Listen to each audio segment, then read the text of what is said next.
Sono stati inaugurati le presepe e l'illuminazione natalizia nei giardini di Palazzo d'Orléans a Palermo, sede della Presidenza della Regione Siciliana.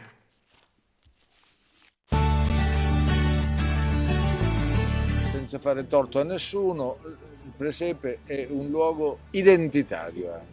L'albero non è di tradizione siciliana, però ormai fa parte della nostra cultura e noi non abbiamo avuto bisogno di estirpare, di comprare nessun albero estirpato e neppure di comprare un albero finto.